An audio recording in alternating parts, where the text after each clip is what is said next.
Now, starting other sectors.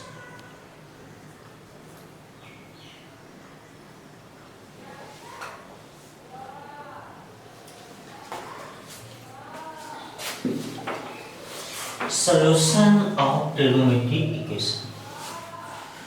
Now, one thing is remains.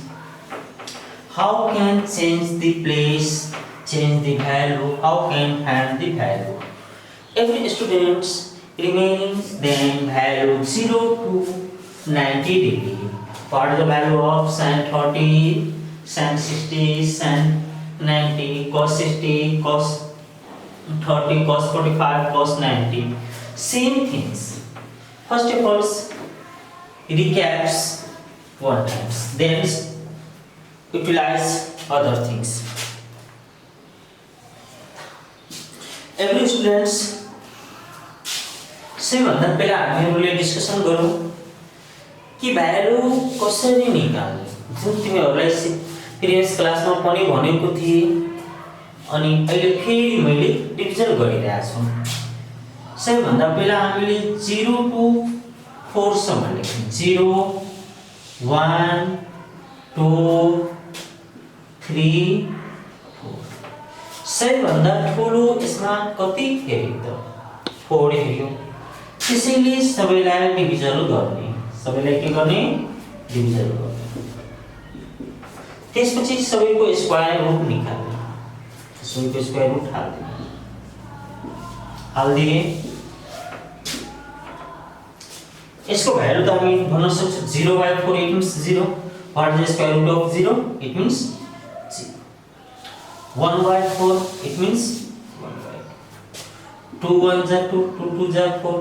Then square root of 1 and square root of 2 was root 2. Then square root of 3 was root 3 and 4 was 2. Then it is cancelled, remaining was 1. So first of all write sin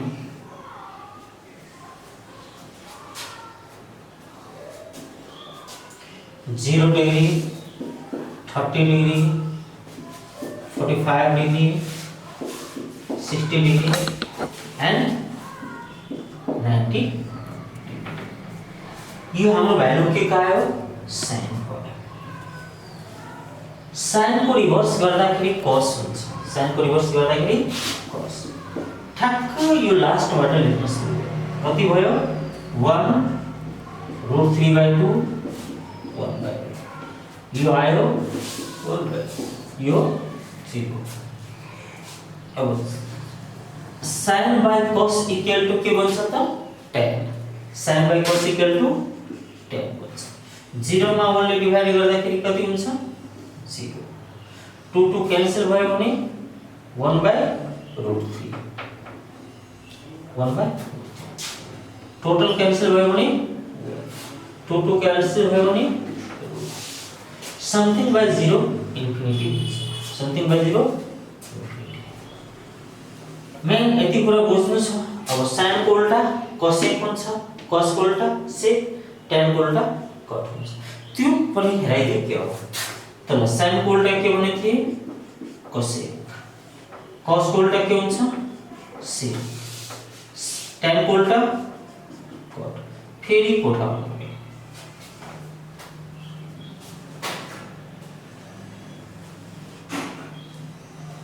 एउटा हेरिदिन्छु, बाँकी मेरो आफै बुझ्न सक्छु। हेर त 0 दिएको छ, बाइमा 1, यसको रेसिप्रोकल गर्दाखेरि समथिङ बाइ 0 कति आयो? समथिङ बाइ 0 कति हुन्छ?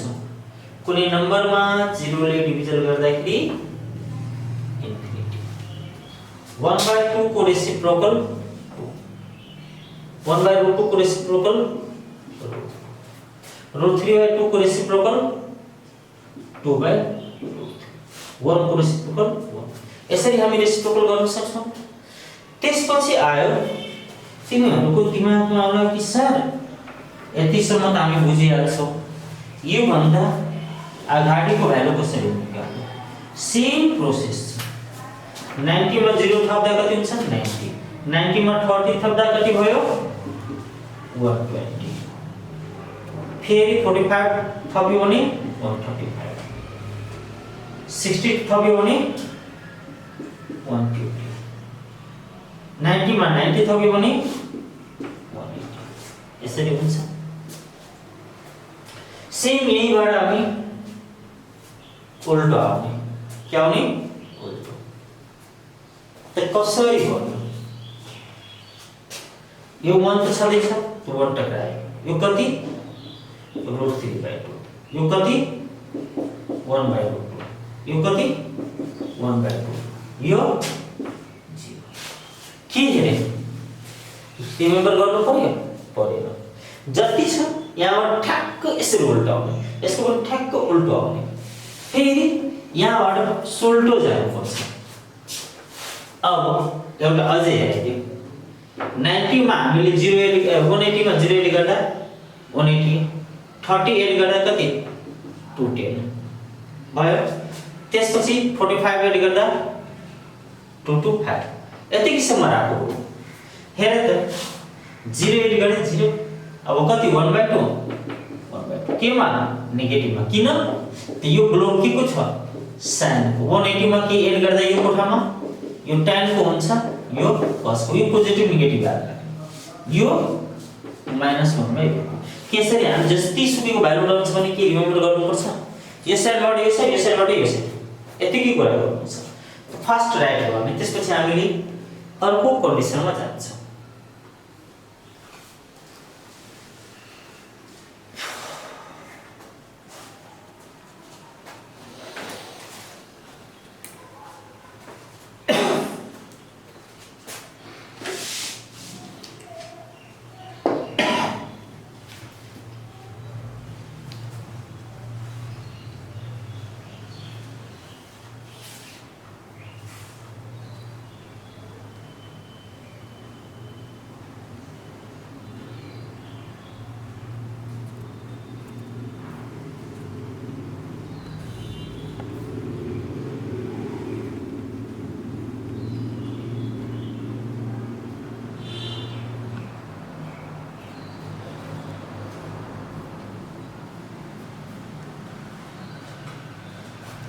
यतिसम्म भयो सृजनाको नेक्स्ट कुरा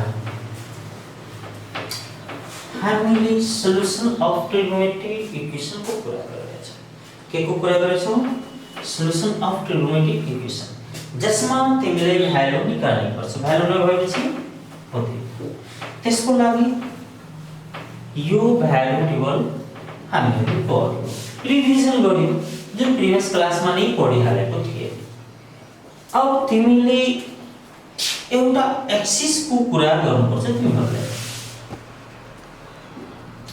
मेन यही हो इक्वेसन को सल्युसन को लागि एक्सिस यसलाई x यो x dash y dash हामीलाई यो एक्सिस सँग कुनै टेन्सन छैन y एक्सिस सँग कुनै टेन्सन छैन मेन छ x एक्सिस कुन एक्सिस x एक्सिस यदि x एक्सिस दिमागमा रह्यो भने हामीहरुले कुनै प्रब्लम पर्दैन यो एक्सिस यदि बिग्रियो भने धेरै टेन्सन हुन्छ यो कोठालाई 0 360 यो 180 यतिकै कुरा बुझ्नुपर्छ तिम्रो कन्डिसनमा यो भन्दा माथि यो भन्दा तल यो भन्दा माथि यो भन्दा यो भन्दा माथि आयो 180 भन्दा कम कि बढी कम कम हुने बित्तिकै के लगाउने माइनस यतातिर आयो भने माइनस कि प्लस प्लस बढी हुन्छ त्यसपछि यो भन्दा माथि गयो भने माइनस कि प्लस यतातिर बढी हुन्छ यसमा माइनस यसमा प्लस यतिकै कुरा याद राख्नु छ अरु के याद राख्नु छैन यदि यतातिर गयो भने नेगेटिभ यतातिर गयो भने पोजिटिभ सपोज मलाई दिए यसमा बाउन्ड्री लाइन दिएको रहन्छ जस्तै थीटा 90 यसबाट हामीले के बुझ्यौं कि हाम्रो भ्यालु 90 डिग्रीसम्म मात्र हुनुपर्ने, योभन्दा बढी हामी लिन सक्दैनौँ। थीटाको भ्यालु 90 भन्दा सानो छ, थीटाको भ्यालु 90 भन्दा सानो छ।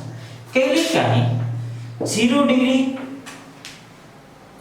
थीटा 360 यस्तो दियो भने 0 डिग्री भन्दा ठुलो, 0 डिग्री भन्दा ठुलो, 360 भन्दा सानो, 0 डिग्री भन्दा ठुलो, 360 भन्दा सानो। यो हाम्रो बाउन्ड्री लाइन छ। बाउन्ड्री लाइन, यो लाइनलाई के भन्छ? Boundary line. यो सर्कल हामी दिएको हुन्छ कि यसमा हामीले कतिसम्म लिने, कतिसम्म लिने। तिमीहरूले बनाउँदाखेरि कति बेला 4 वटा आन्सर दिएको हुन्छ, निकाल्दाखेरि 3 वटा मात्र निस्किन्छ, 2 वटा मात्र निस्किन्छ, हाम्रो टाउको दुखिरहेको हुन्छ। त्यस्तो नगर्ने। यो बाउन्ड्री लाइनलाई यदि तिमीहरूले दिमागमा राख्यो भने के फरक पर्दैन। अब एउटा मलाई त भ्यालु रिमेम्बर छैन, तिमीहरूलाई त भ्यालु रिमेम्बर होला है। यहाँ दिएको छ sin theta equal to plus minus 1/2। sin theta equal to कति दिएको छ? Plus minus 1/2। यसको बाउन्ड्री लाइन छ थीटाको 360 सम्म। कतिसम्म? 360। यहाँ 0 पनि हाल्दिन्छ। 0 डिग्री देखि 360 सम्म। कतिसम्म? 360। अर्को कुरा याद राख, स्टक भनेर फर्मुला तिमीहरूले त थाहा छ। कुन फर्मुला? स्टक। यो घरमा के सिके थिए? अल सबै पोजिटिभ। यसमा साइन, यसमा टेन, यसमा थियो कस। साइन को उल्टोलाई हामीले के भने थिए? कोसेक।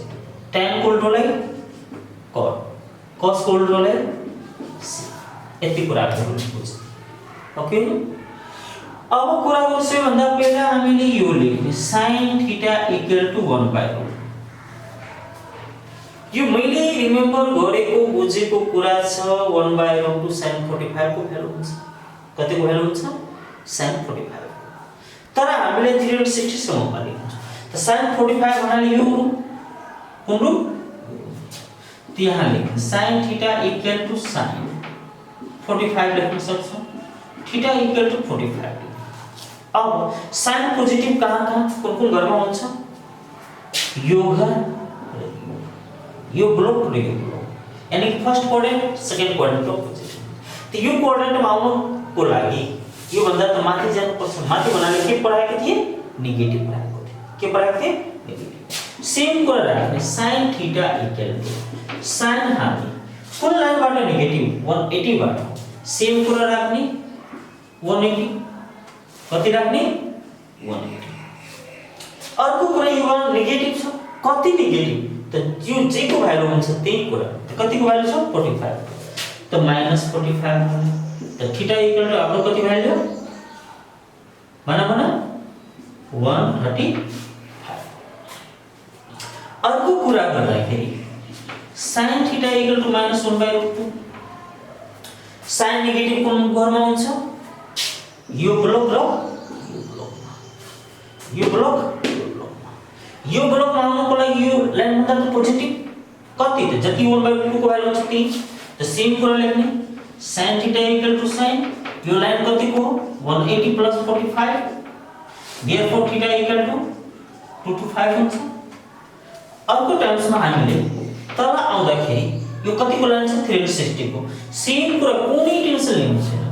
sin 360 यतातिर के प्रयोग थियो? नेगेटिभ। कति नेगेटिभ? 1/2। त्यसको भ्यालु हुन्छ 45 को। त्यही नेगेटिभ गर्ने 45। त थीटा इक्वल टु कति भयो? माइनस गरौ 315। त हामीले यो कुरा हेरे केसबाट 3 वटा होस्, 4 वटा होस्, 5 वटा होस्, हामीलाई के फरक पर्दैन। मेन जो लाइन छ हामीहरुको एक्स एक्सिस डिपेन्ड अन